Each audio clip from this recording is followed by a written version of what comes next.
Bienvenidos. Muchas gracias por acompañarnos el día de hoy a pesar del puente, ¿verdad? Algunas personas hoy no están, pero me da mucho gusto poder tener esta reunión con ustedes, especialmente el día de hoy. Vamos a comenzar con una serie de estudios sobre un capítulo de la Epístola a los Filipenses que espero que a ustedes les impacte tanto y les guste tanto como me está gustando a mí y como estoy aprendiendo a través de preparar este estudio para ustedes. Vamos a comenzar con una oración para pedirle a Dios que nos guíe en esta mañana.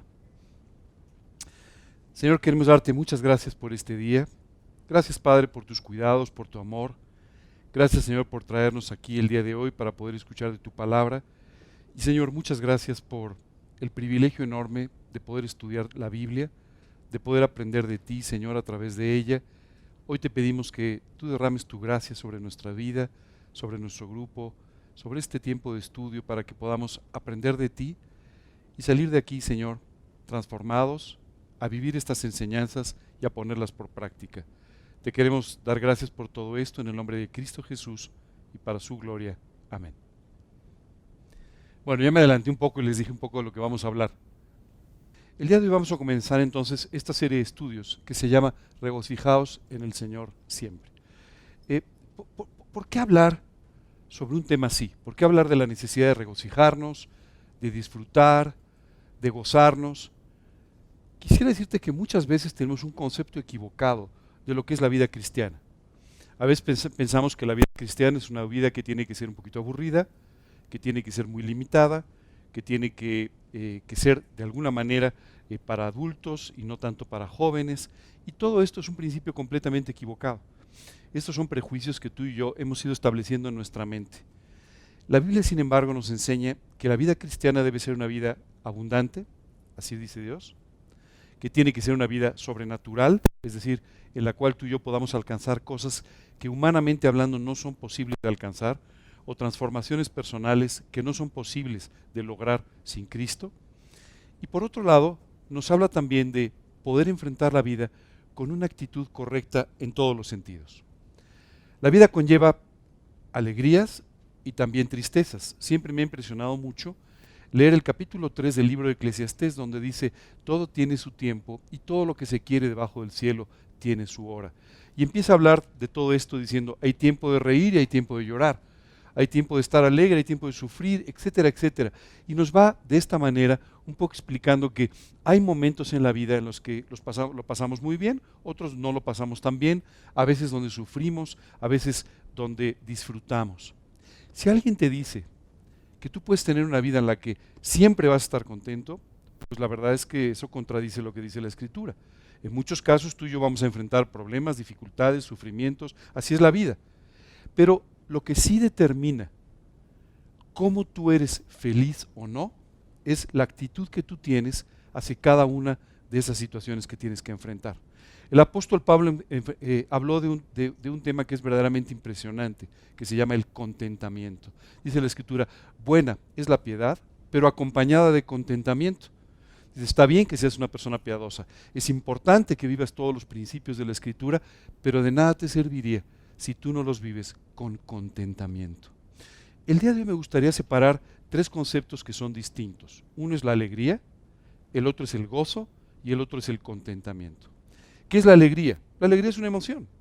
Es la emoción que tú y yo experimentamos cuando algo sale bien, cuando tú y yo somos bendecidos, cuando tenemos una gran victoria. Bueno, estamos alegres, ¿cierto? Pero tú y yo sabemos que la alegría, como cualquier emoción, es pasajera. Por unos minutos podemos estar alegres y después, porque llega otra noticia, podemos dejar de estarlo. O simplemente pasa esta alegría conforme transcurre el día. O cualquier otra cosa, es una emoción. ¿Son malas las emociones? No, claro que no. Dios nos creó con emociones para que disfrutemos de ellas, no para que las suframos, pero sí para que disfrutemos de ellas. Y habrá veces que estés contento y habrá veces que estés triste. Pero cuando hablamos de la alegría, simplemente es una emoción. Ahora, la Biblia sí nos enseña que tú y yo debemos aprender a tomar decisiones no basado en las emociones. Porque cuando tú y yo nos basamos en las emociones, normalmente nos equivocamos a la hora de tomar una decisión. ¿Por qué es esto? Pues porque las emociones son cambiantes. Dice la Biblia, engañoso es el corazón más que todas las cosas y perverso. ¿Quién lo conocerá? ¿Cómo son las emociones? Son una especie de carrusel. ¿Te has subido alguna vez el carrusel? Pues así más o menos. De repente estamos muy contentos, de repente no tanto. Un día no amaneces del mismo buen humor. Así pasa, ¿cierto? Esa es la alegría, una emoción. El otro concepto del que tú y yo tenemos que hablar es el gozo, que es algo de lo que vamos a estar hablando mucho este domingo, los siguientes dos. El gozo. ¿Qué es el gozo? El gozo, la Biblia lo describe como un fruto del Espíritu Santo. Dice la Biblia que cuando tú y yo tomamos la decisión de invitar a Cristo a nuestro corazón como nuestro Señor y Salvador, juntamente con la presencia de Jesucristo en nuestra vida, también está la presencia del Espíritu de Dios, del Espíritu Santo. Y la Escritura nos dice que el gozo es una de las manifestaciones del Espíritu Santo en nuestra vida. ¿Qué es el gozo? El gozo no es una emoción. El gozo es aquello que tú experimentas cuando, confiando en el Señor, tú puedes estar con una actitud de gozo a pesar de tu alegría o a pesar de tu tristeza. Es una aceptación completa de aquello que estás viviendo y que te permite vivir disfrutando de la situación a pesar de que la situación, en este caso, pueda ser contraria a lo que tú quisieras. La Biblia dice, estad siempre gozosos. Y nos enseña de esta manera que tú y yo podemos vivir siempre con gozo, independientemente de las circunstancias o de las emociones. El gozo no depende de las emociones. El gozo depende solamente de tu relación con Dios. Nada más. Y en la medida que tú profundizas en tu relación con Dios, tu vida empieza a experimentar cada vez un mayor gozo, independientemente de los problemas o no que estés enfrentando, pero empiezas a experimentar un mayor gozo. ¿De acuerdo? ¿Qué es el contentamiento? Que es otra expresión que utiliza la Biblia. El contentamiento es aquella actitud que tú y yo aprendemos y que sí depende de nosotros. La alegría no depende de nosotros, ¿estás de acuerdo? Depende de las circunstancias. El gozo depende de nuestra relación con Dios, depende de Dios. El contentamiento depende de ti. Esta es la actitud, decía el apóstol Pablo, que te permite aceptar las situaciones, buenas o malas, difíciles o no, con la seguridad de que Dios está atrás de ellas y de esta manera pudiendo tener contentamiento. El apóstol Pablo decía, he aprendido a vivir con contentamiento, teniéndolo todo o no teniendo nada, teniendo mucho, teniendo poco. De todos modos, he aprendido a conformarme con contentamiento.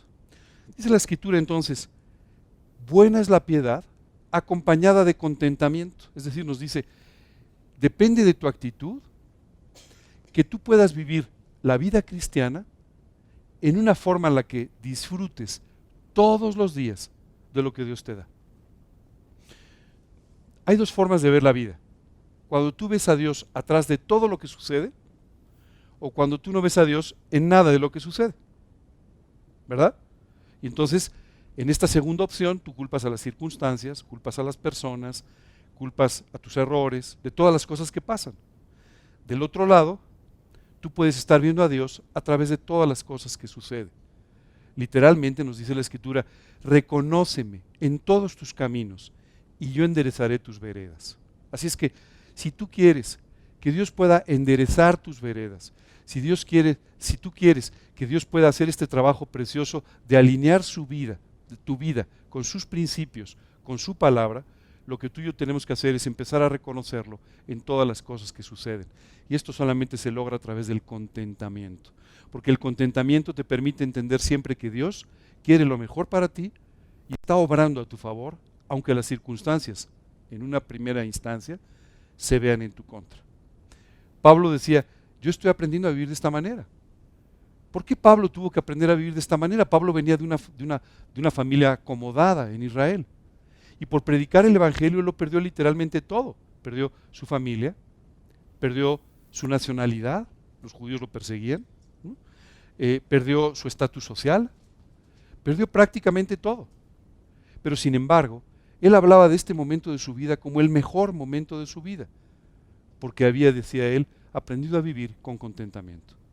Hay un momento en el cual el apóstol Pablo era sostenido económicamente por creyentes de diferentes iglesias para que él pudiera continuar con toda su obra misionera a través de todo el mundo. Y hubo momentos en que simplemente no llegaba el sostenimiento. ¿Qué te parece? No llegaba.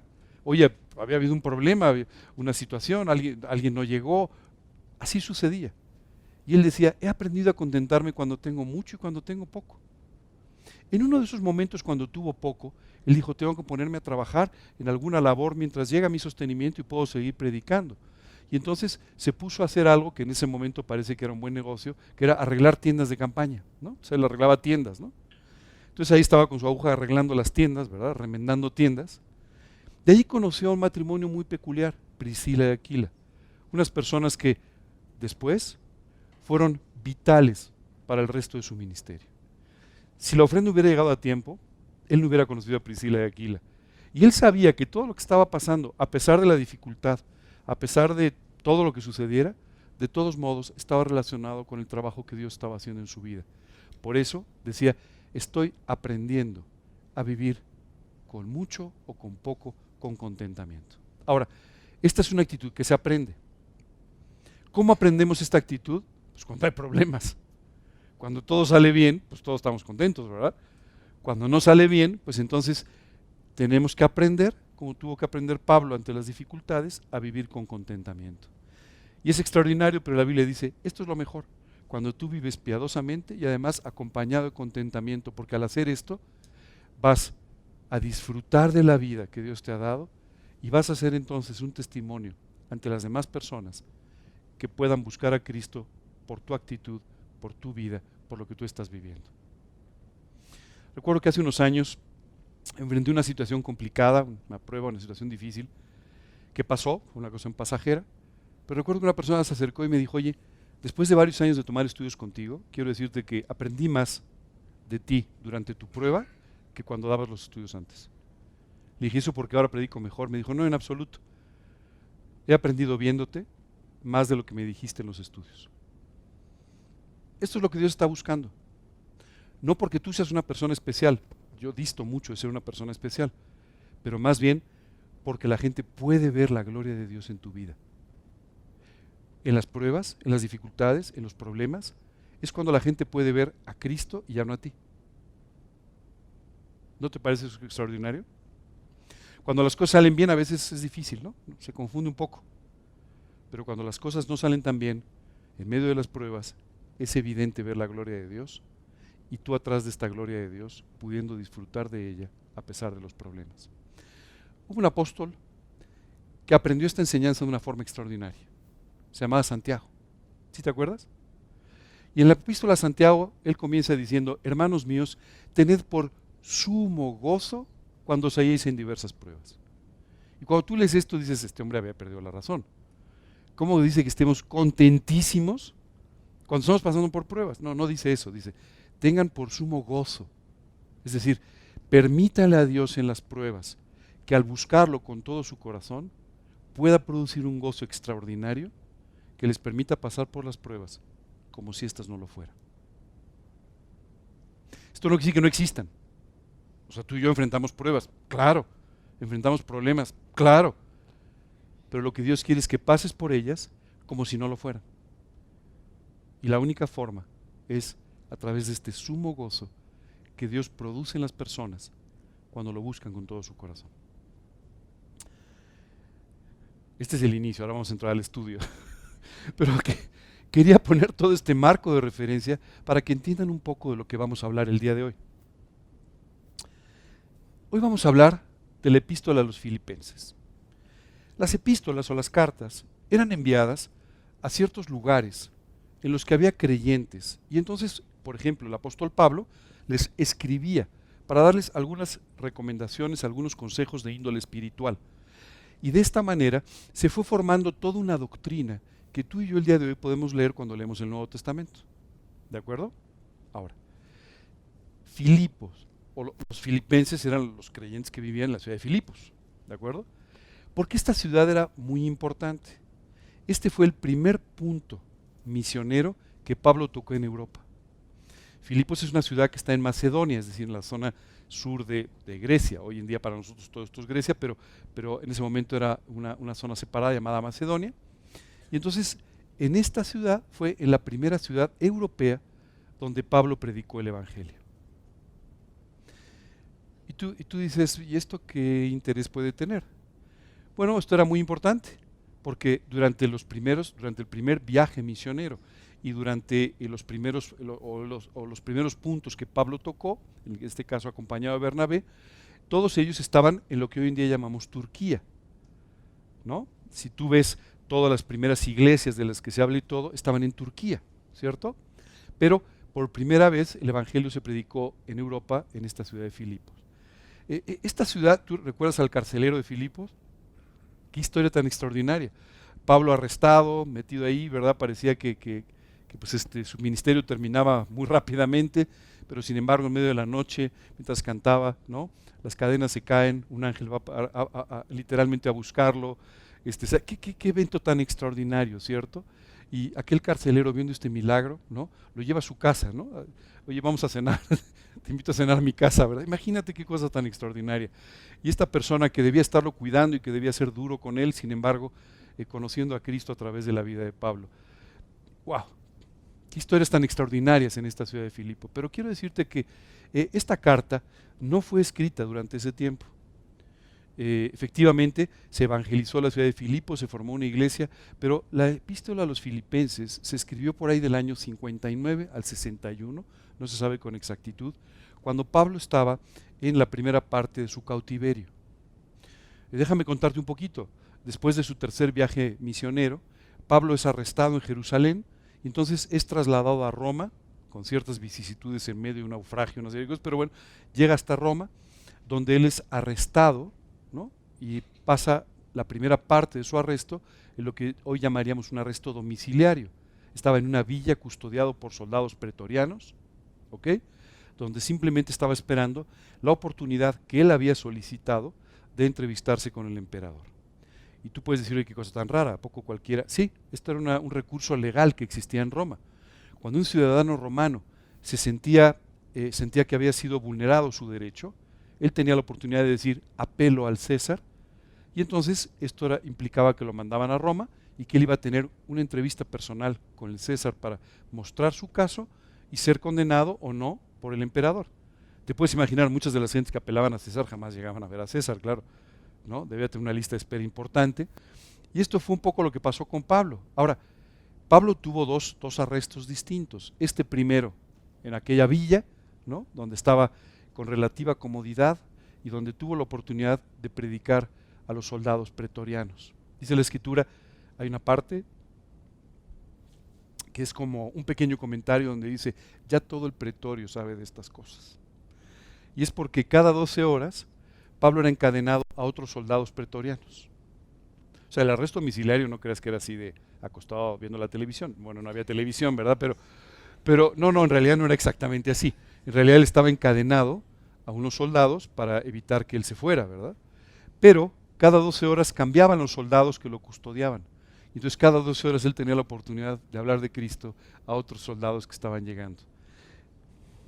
Al final acaba diciendo, ya todo el pretorio sabe de estas cosas. Los soldados pretorianos era lo que hoy en día llamamos, ya no existen en este sexenio, pero lo que eran antes los guardias presidenciales. Hoy en día esto ha desaparecido el último año, pero lo que era el cuerpo de guardias presidenciales, bueno, esto eran los soldados pretorianos. La tradición nos dice que el evangelio llegó a Inglaterra a través de los guardias pretorianos. Esto quiere decir que pues, Pablo en aquella villa, en aquella cárcel, encadenado, pues de todos modos, ¿no? Seguía predicando el evangelio y alcanzando lugares del mundo que nunca llegó a conocer personalmente. Después de esto, el emperador Nerón culpó a los cristianos y en especial a Pablo por el incendio de la ciudad de Roma, y Pablo fue trasladado entonces a lo que hoy llamaríamos una cárcel de alta seguridad, la cárcel palatina se llamaba, ¿no? Y entonces literalmente lo pusieron en un hoyo, literalmente la celda era un hoyo donde pasó los últimos años de su vida. ¿Ok? Pero desde estos lugares él escribió varias de las epístolas. Filipenses fue escrita en la primera parte de su arresto, entre el 59 y el 60, mientras él estaba en aquella villa, en ese arresto domiciliario. ¿De acuerdo? Nada más para que entendamos un poco de lo que vamos a estar hablando. Porque llama la atención que Pablo nos da una lección extraordinaria de cómo vivir con gozo cuando estaba arrestado. No es su mejor momento, no después de la predicación en el Areópago de Atenas, no después de uno de los grandes mensajes con los que él había predicado y evangelizado el mundo, sino que en realidad, más bien, él escribe sobre el gozo y cómo regocijarnos desde una cárcel. Curiosamente, uno de los mensajes más profundos sobre el amor de Dios fue escrito en una epístola desde aquel hoyo en la cárcel palatina. Extraño, ¿no? No, no es extraño. Dios le había llevado a vivir con contentamiento y nos quería enseñar de ello. Dios le había enseñado a amar a sus enemigos y nos quiso enseñar cómo hacerlo desde ese lugar. Así es que vamos a estar estudiando en estos días el capítulo 4, básicamente, de esta carta a los filipenses.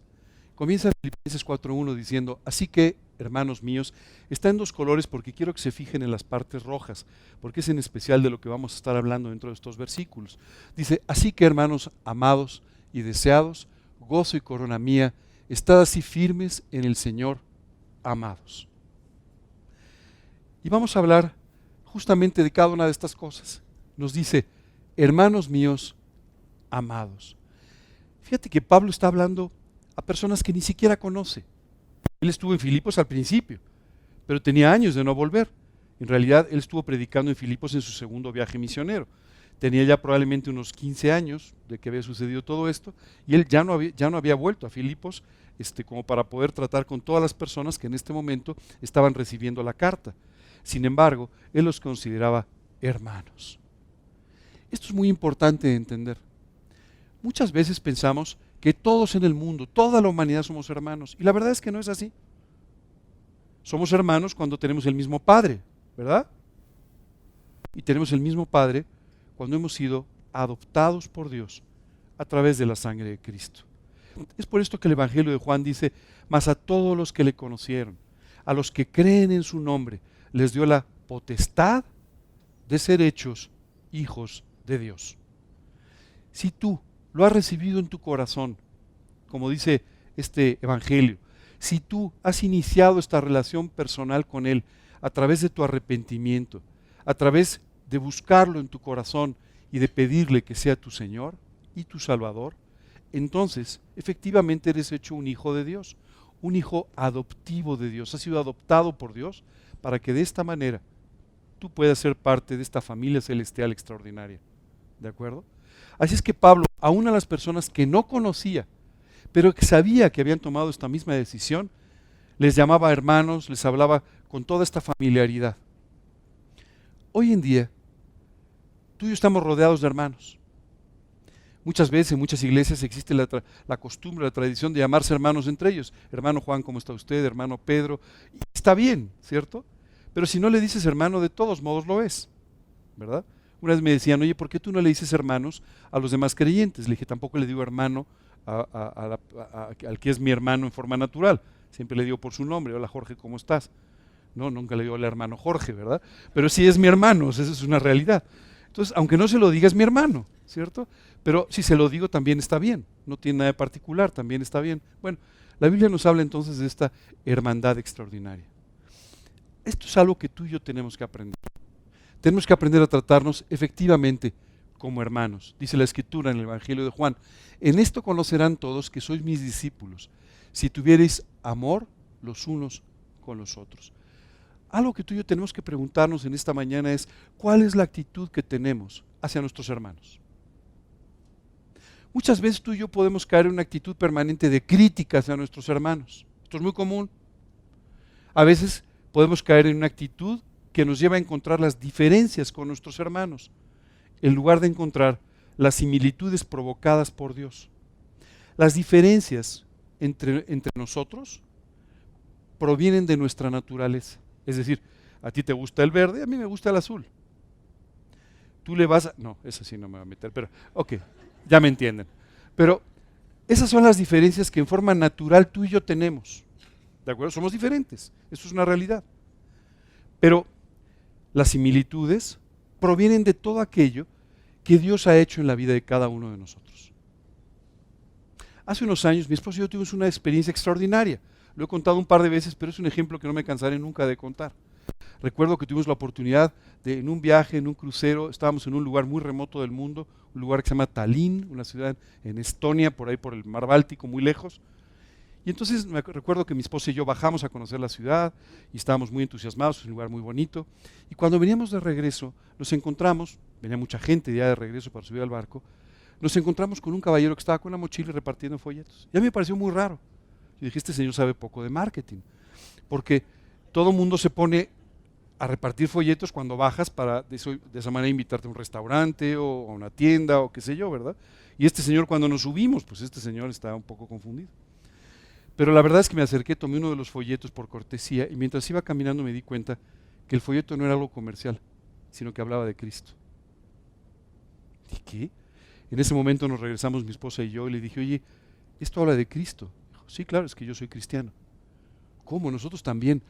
Cristianos, decía. ¿De dónde vienen ustedes? De México. ¿En México hay cristianos? Y dije, ¿cómo? Mi pregunta era si en Estonia había cristianos. ¿Sabes qué? Este hombre era un personaje extraordinario. Nos quedamos conversando un rato con él, es un ingeniero. Y él decía, es que ¿sabes qué pasa? Mira, durante el verano, son 2 meses prácticamente, llegan aquí muchos barcos con turistas.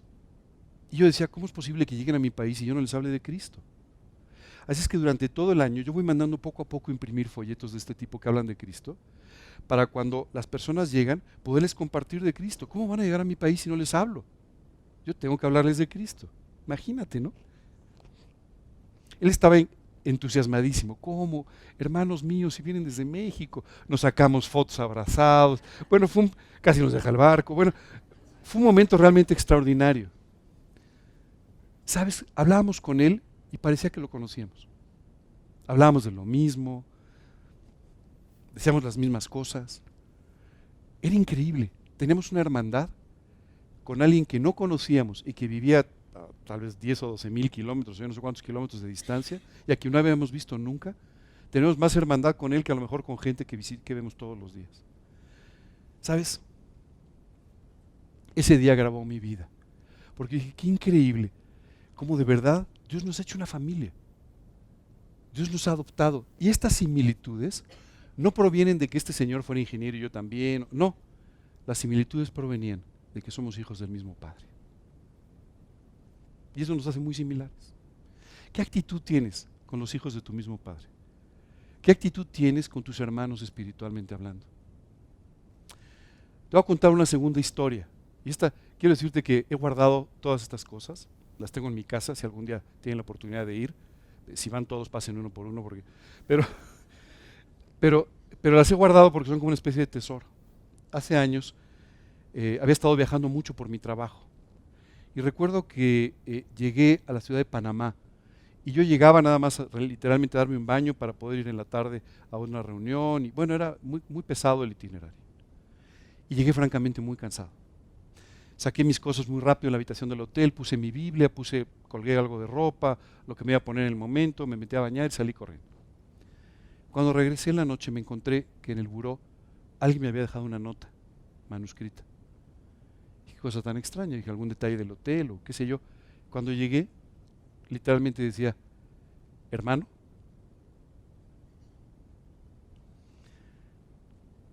Fíjate, hermano, así empezaba, amado hermano, decía, literalmente, ¿no? Dice, soy una sierva del Señor.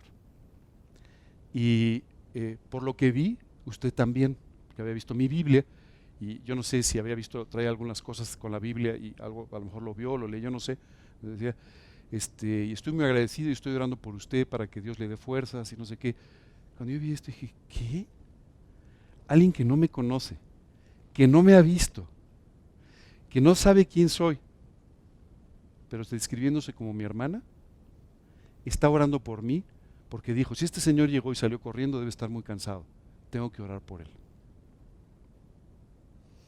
Llamé al hotel, oiga, ¿quién es la persona que atendió mi cuarto? Pues ya se fue, cambió de turno y ya se fue. Por favor, el día de mañana podría hablar con ella. ¿Hubo algún problema? No, me gustaría simplemente hablar con ella. Solo quiero decirte que al día siguiente me dijeron, no, pero es que no hubo tour, jamás la pude conocer, pero he guardado la nota. No me la voy a poder llevar al cielo la nota, pero sí el recuerdo, y créeme que la voy a buscar para darle las gracias por lo que hizo esa noche por mí. No nos conocemos, pero somos hermanos. ¿Qué actitud tienes tú con tus hermanos? Por favor, pregúntatelo hoy, porque esto es muy importante. ¿Sabes qué dice la Escritura? En esto van a conocer que son mis discípulos, en que van a tener amor unos por otros. Si tú y yo no tenemos amor unos por otros, no importa cuánto sepamos de la Biblia, No importa cuántos versículos memorices, no importa cuántas doctrinas sepas, de todos modos, no te van a reconocer como un hijo de Dios ni como uno de sus discípulos.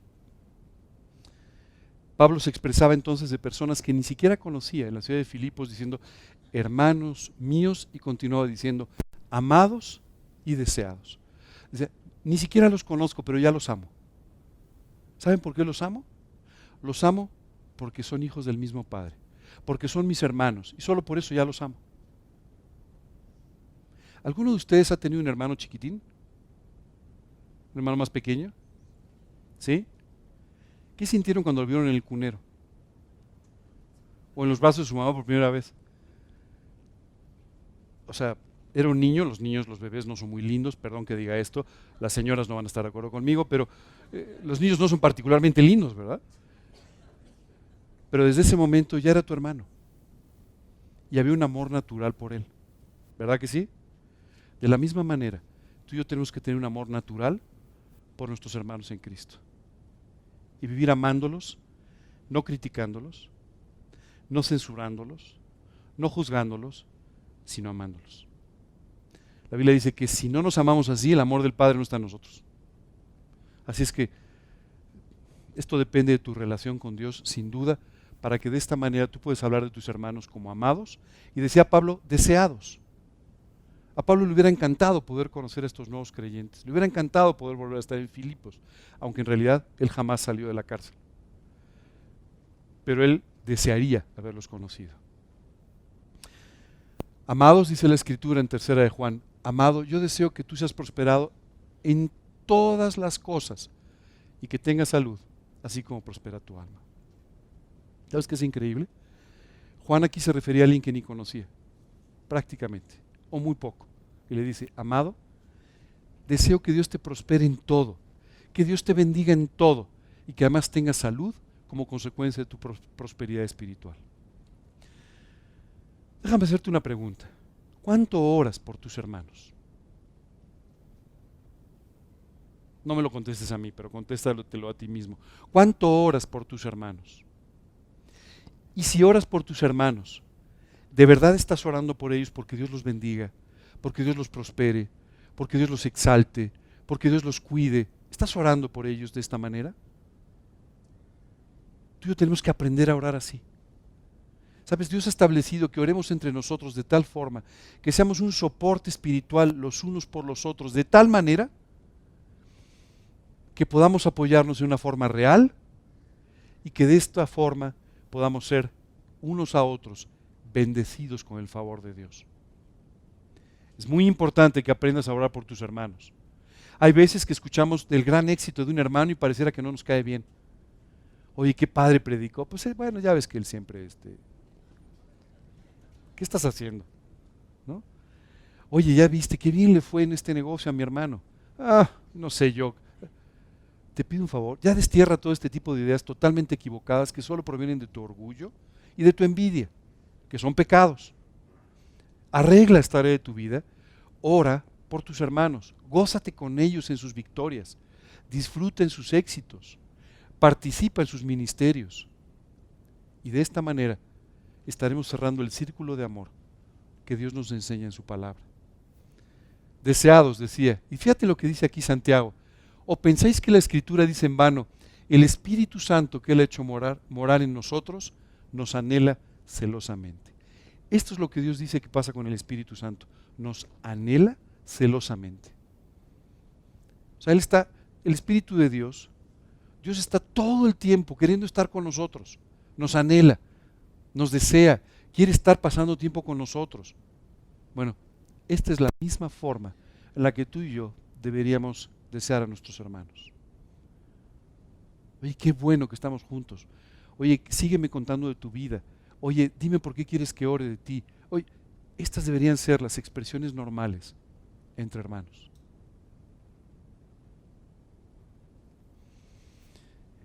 Y fíjate que otras dos cosas dice el apóstol en esta presentación del capítulo 1. Dice, gozo mío y corona mía. Decía Pablo, ustedes en Filipos son mi gozo y mi corona. Dice 2 de Juan, mucho me regocijé, porque he hallado a algunos de tus hijos andando en la verdad, conforme al mandamiento que recibimos del Padre. Y dice después, no tengo, fíjate bien, no tengo yo mayor gozo que este, el oír que mis hijos andan en la verdad. Dice el apóstol Juan, el mayor gozo de mi vida es saber que aquellas personas que espiritualmente tomaron su compromiso conmigo, mis hijos espiritualmente, andan en la verdad. Él decía, este es el mayor gozo que puedo tener. Y Pablo desde aquella cárcel decía, de verdad ustedes son mi gozo. En medio de todas estas situaciones complicadas que estoy ahora viviendo, me acuerdo de ustedes. Y cuando me acuerdo de ustedes me gozo y le doy gracias a Dios por las cosas que hizo mientras estuve en aquella ciudad. ¿Sabes?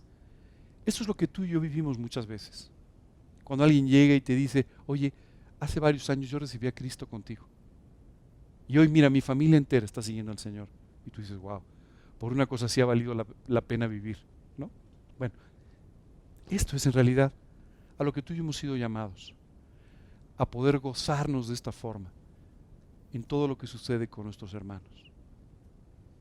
Hace un tiempo hablaba con una persona que hoy en día sirve como misionero en otro país y me decía, no sabes cuántas veces cuando estoy solo, ¿no?, me pongo a recordar aquellos momentos que pasé con mis amigos, mis hermanos en Cristo. No sabes cómo me gozo.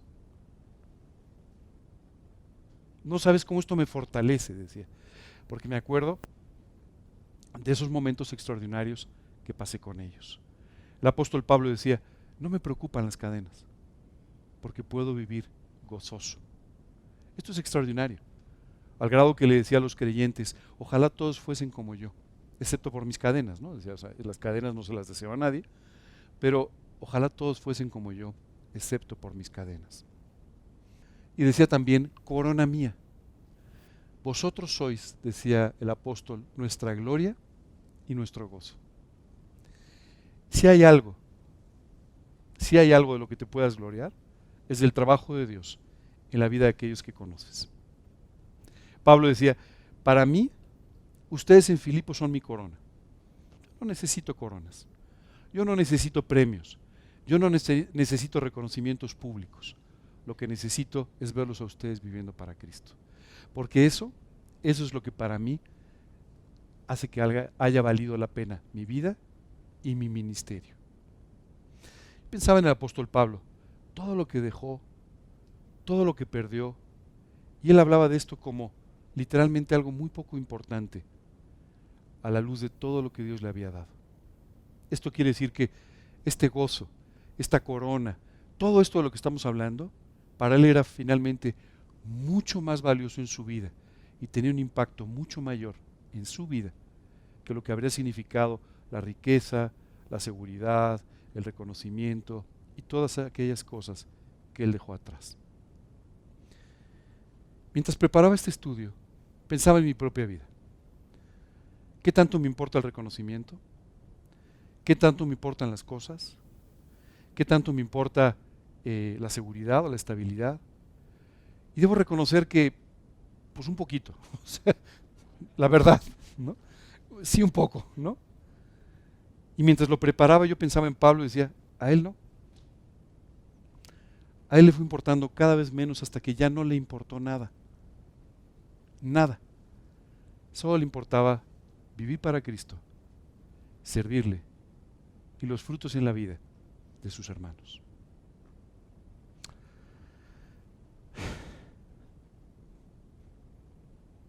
Mucho que aprender de un hombre encarcelado, encadenado y con la expectativa de que lo iban a matar en los siguientes meses o años. Inmediatamente después Pablo hace una cosa muy interesante y es, después de haber mandado este enunciado muy rápido para todos, ¿no? Seguramente tú estás diciendo, fiu, wow, qué mensaje de Pablo, ya esto valió, ¿verdad? Totalmente la epístola, ¿no? Pero inmediatamente después les dice, por cierto, hay un tema que quiero tratar con ustedes. Hay un problemita entre ustedes y eso no debe existir. Y dice, ruego a Evodia y a Síntique, estos eran nombres de mujer, yo sé que no suenan así, pero Si le quieren poner un nombre a su hija, pues no se los recomiendo, pero bueno, cada quien, ¿verdad? Evodia y Síntique, que sean de un mismo sentir en el Señor. Asimismo te ruego a ti, también a ti, compañero fiel, que ayudes a estas que combatieron juntamente conmigo en el Evangelio, con Clemente también y los demás colaboradores míos, cuyos nombres están escritos en el libro de la vida. Primero quiero hablarte de este caso de Síntique y de Evodia. Estas dos mujeres, Pablo las describe como personas que habían combatido con él en el Evangelio. Es decir, él las conoció desde el inicio de la iglesia en Filipos, cuando él estuvo ahí predicando. Y desde ese momento, estas dos mujeres, con todo su corazón, estaban sirviendo al Señor y al lado de Pablo, ¿no?, predicando el Evangelio, luchando en el Evangelio, ¿cierto? Pero por algún motivo, años después, estas dos mujeres pues, en algo no estuvieron de acuerdo. Y entonces, bueno, pues parece que ya no eran de un mismo sentir, ¿de acuerdo? ¿Qué es esto de ser un mismo sentir? Fíjate lo que dice el libro de Efesios: un Señor, una fe, un bautismo. Si tú y yo, los dos, creemos fielmente en esto, pues las demás diferencias no tienen mayor importancia. Hay algo que quiero explicarte. El motivo por el cual Dios nos ha creado tan diferentes. ¿Por qué tú tienes el cabello de un color y yo de otro? Más allá de L'Oreal y esas cosas que... Pero, ¿por qué tú tienes un color de cabello y yo otro? ¿Por qué yo tengo un tono de piel y tú otra? ¿Por qué tú tienes unos gustos y yo otros? ¿Por qué tú tienes ciertas preferencias que yo no tengo? ¿Por qué nos ha creado tan diversos, tan distintos? Con dos motivos. El primero es que tus diferencias completen las mías.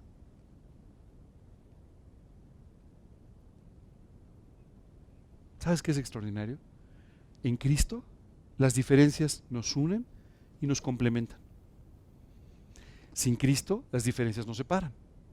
Somos diferentes, no nos llevamos bien, a mí no me gusta el rosa, o el blanco, o el verde, o no me gusta, no nos llevamos bien, ¿cierto? En Cristo esas diferencias te complementan.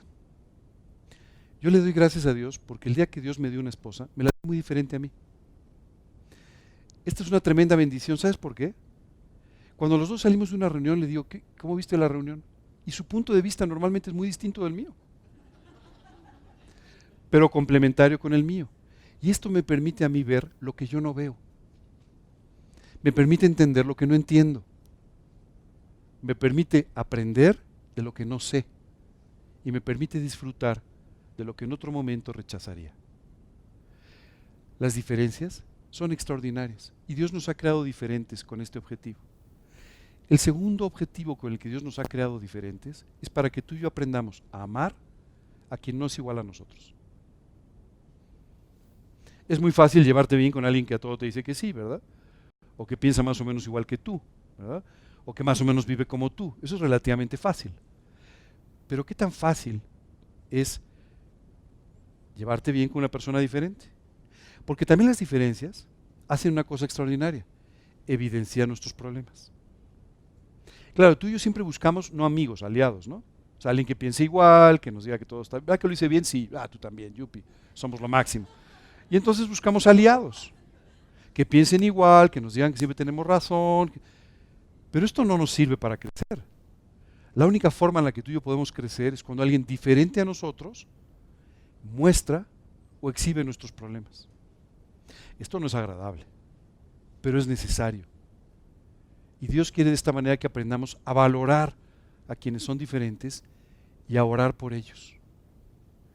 Una y otra vez. Esto va a bendecir tu vida como ni siquiera te lo imaginas. ¿Por qué podemos ser de un mismo sentir con una persona completamente diferente a nosotros?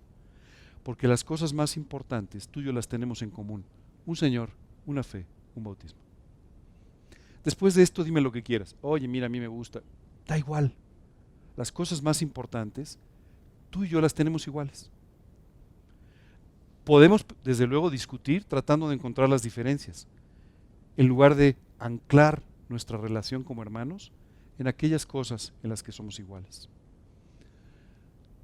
Y continúa diciendo, compañero fiel. Habla de una persona en Filipos como un compañero fiel.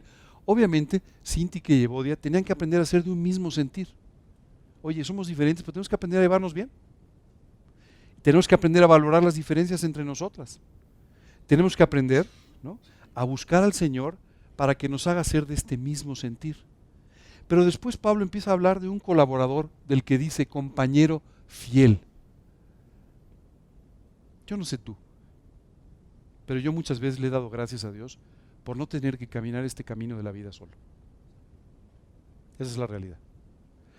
Le he dado muchas gracias a Dios, muchas, porque Dios me ha puesto personas que caminan conmigo, que no siempre son iguales, pero que sí caminan conmigo en este camino hacia la eternidad. El año pasado tuve un problema de salud, y fue un problema más o menos fuerte de salud, y recuerdo que me llamó una persona, un amigo mío, y me dijo, ¿qué hago por ti? Voy por ti, te llevo al médico, ¿quieres que yo dé tu estudio? O sea, nada más dime lo que tú quieras que haga, yo lo voy a hacer por ti. Gracias a Dios en ese momento la crisis inmediata había pasado y no era necesario, pero yo dije, Dios, gracias, porque en el camino que camino no estoy solo. No lo estoy caminando solo. Aunque a veces me vea solo, hay gente caminando a mi lado. Y tú los has puesto ahí como compañeros fieles, dice la Escritura, para que de esta manera puedan velar por mí y yo pueda velar por ellos en este camino. Dice el Salmo 119, compañero soy yo de todos los que te temen. Es increíble lo que decía aquí David. Yo no sé, decía, pero yo soy el compañero de todos los que siguen a Dios. Ya. Hoy si los conozco no, da igual. Yo cuando veo a alguien caminando el camino y trae aquí una cruz, yo voy con él. ¿Me entiendes? Yo soy su compañero todo el tiempo. Esta actitud preciosa te permite disfrutar la vida. Esta actitud preciosa te permite tener amistades y otra vez compañeros de camino. Dice la Biblia, mejor son dos que uno, porque tienen, dice, mejor fruto de su salario. Y si uno cae, el otro lo levanta. Qué importante, ¿verdad? Hace tiempo escuchaba a una persona que me decía, mira, a mí lo que me interesan son las enseñanzas de la Biblia. Entonces, ahora, si transmites por internet o pones un video, buenísimo, porque así ya no tengo que ir. ¿No? Yo le decía, pero ¿cuál es el problema de que vayas? ¿Te queda muy lejos? No, pero tanta gente. ¿Sabes? A veces nos cuesta trabajo convivir con la gente. A veces nos cuesta trabajo a ti y a mí tener la actitud correcta y darnos con los demás. Pero es un privilegio, no es una obligación, no es un castigo, es un privilegio disfrutar del camino con compañeros fieles. Habla de Bodia y de Síntique y hablan de combatieron conmigo en el Evangelio. Literalmente, una lucha. Este domingo quiero que entiendas algo. Tú y yo hemos sido llamados a la batalla, nos guste o no. Si tú te quieres quedar en la retaguardia, si te quieres quedar en un hoyo por ahí, subirte a un árbol y no participar, como tú quieras. Pero tú y yo hemos sido llamados a una batalla espiritual. Una batalla que se lucha todos los días. Una batalla en la que sí tenemos un enemigo que está tratando de boicotear nuestra vida. Un enemigo que está tratando de robarnos lo que Dios nos ha dado. Un enemigo que está tratando de destruir nuestra vida para que no seamos lo que Dios quiere que seamos para su gloria. Sí tenemos un enemigo. Sí tenemos una batalla. Y a veces tú y yo confundimos esta batalla pensando que nuestra batalla es contra personas. Dice la Biblia, nuestra batalla no es contra carne y sangre, sino contra principados, contra potestades, contra huestes de maldad, dice la Escritura, en las regiones celestes. Si no te creas que esa persona que se opone al Evangelio se está oponiendo porque le caes mal. Que a veces pensamos, ¿no? Hoy le di un folleto a esta persona y me hizo una mala cara. Yo creo que no le caí bien. No tiene nada que ver contigo. No hay ningún problema contigo. El problema es con aquel a quien tú representas. Es una batalla espiritual. Y tenemos que aprender a lucharla como una batalla espiritual. Esto es, en oración, con una buena actitud hacia quienes nos rodean. Nunca tomes a mal lo que la persona te dijo. No es un problema de la persona. Nuestra lucha no es contra carne y sangre. Acuérdate, principados, potestades, huestes celestiales de maldad en las regiones celestes, dice la Biblia. Aprende a luchar la batalla donde la tienes que luchar y en la forma que la tienes que pelear. De rodillas, orando. Si tú quieres luchar en tus fuerzas, pues vas a salir un poco golpeado seguramente. O sea, no vas a lograr nada. Las batallas se ganan de rodillas, en tu habitación, en lo profundo de tu corazón, orando y pidiéndole a Dios, clamando por una victoria. Decía el apóstol Pablo, he peleado la buena batalla, he acabado la carrera, he guardado la fe. Él decía como un éxito en su vida, llegué al final guardando la fe. Sí, tuve mis tropezones, sí, tuve algunas caídas, sí, a veces salí raspado, sí es cierto, a veces me enojé cuando me arrestaron sin causa, una vez me enojé, sí es cierto, no siempre reaccioné bien, pero peleé la buena batalla, terminé mi carrera y guardé la fe. Qué resumen tan extraordinario para una vida. Yo espero de verdad que algún día, el día que llegue el momento de partir, pueda decir lo mismo que dijo el apóstol Pablo. Si es así, mi vida tuvo sentido. Si lo pueden decir de ti, tu vida tuvo sentido.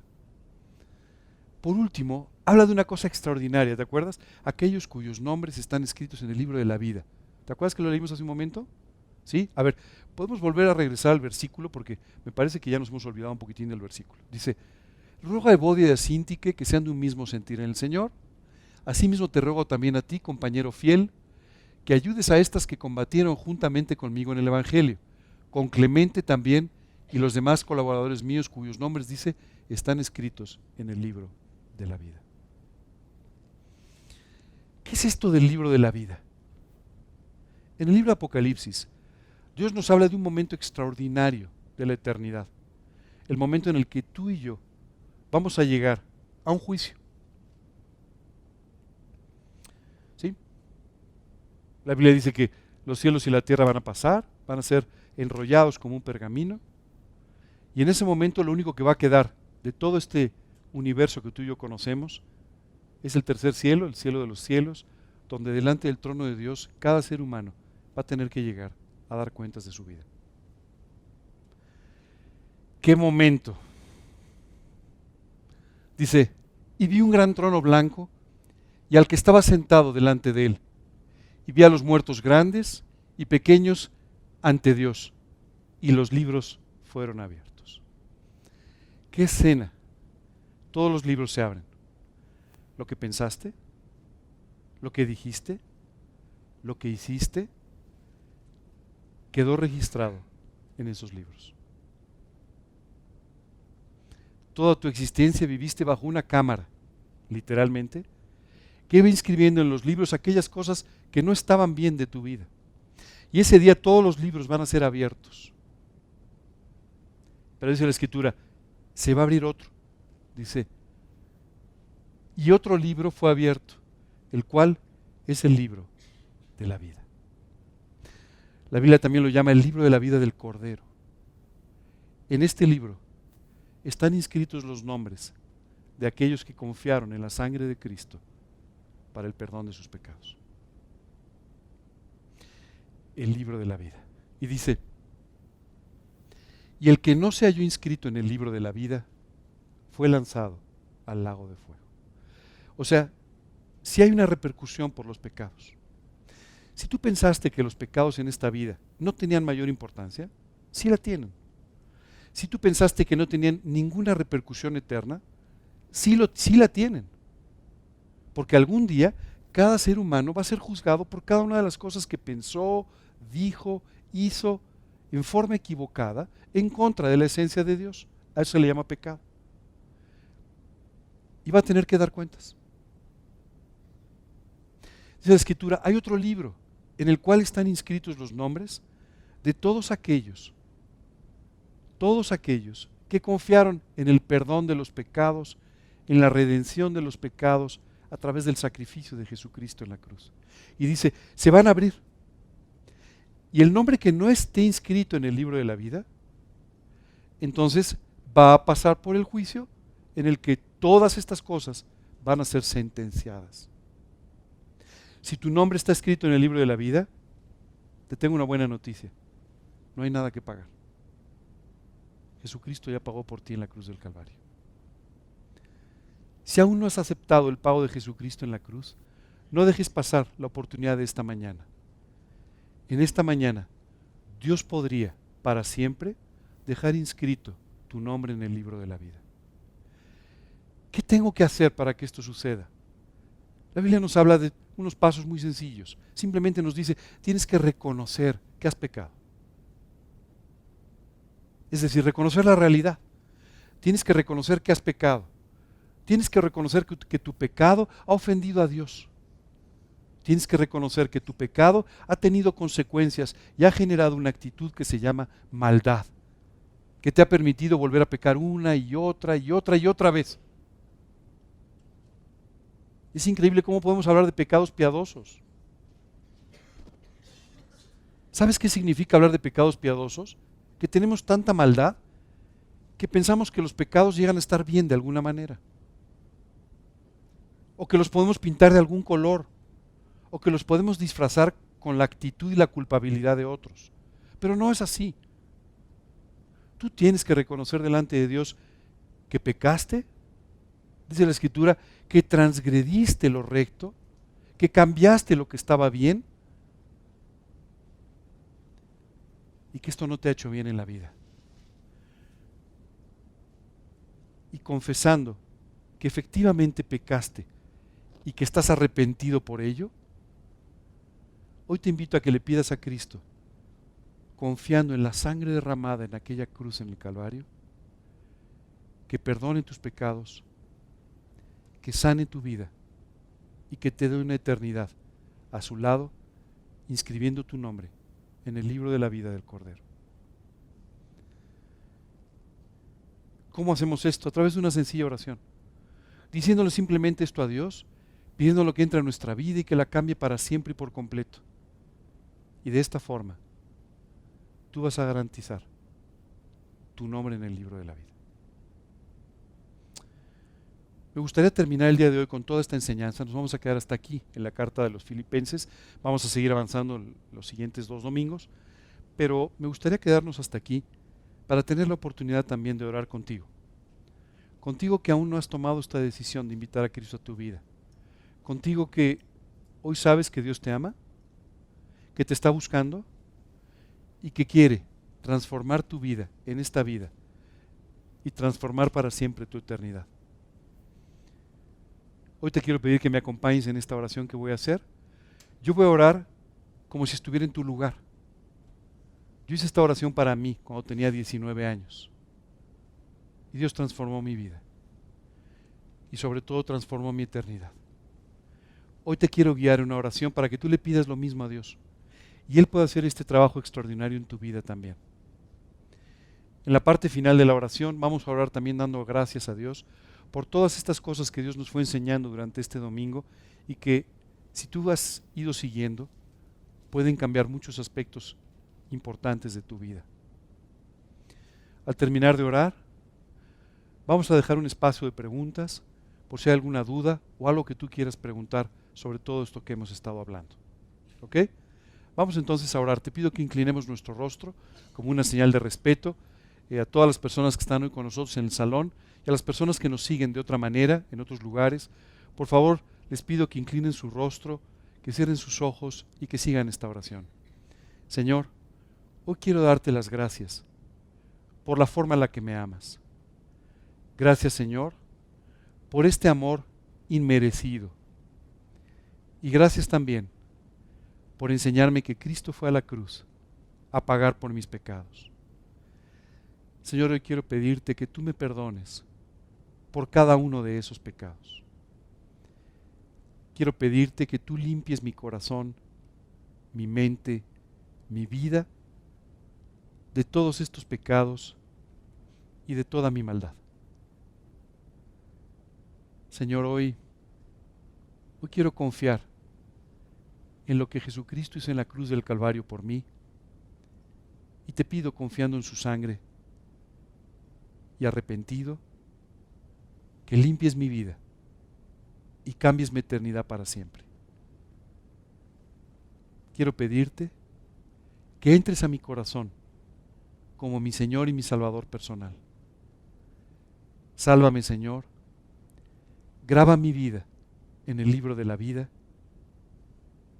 Y Dios, guíame a partir de hoy y dame una relación personal contigo desde hoy y por la eternidad. Te lo pido, Señor, confiando solamente en el nombre de Cristo Jesús y para su gloria. Amén. Y Señor, quiero aprovechar el día de hoy para darte gracias por estas preciosas enseñanzas que tú nos dejas en tu palabra. Gracias, Dios, por enseñarnos todas estas cosas. Y gracias, Padre, porque sabemos que todo esto es un preámbulo para lo que nos quieres enseñar en cuanto a vivir con un gozo permanente, regocijándonos en ti cada día de nuestra vida. Gracias, Señor, por todo esto. Gracias por la vida del apóstol Pablo. Gracias por la vida de las personas en aquella ciudad de Filipos.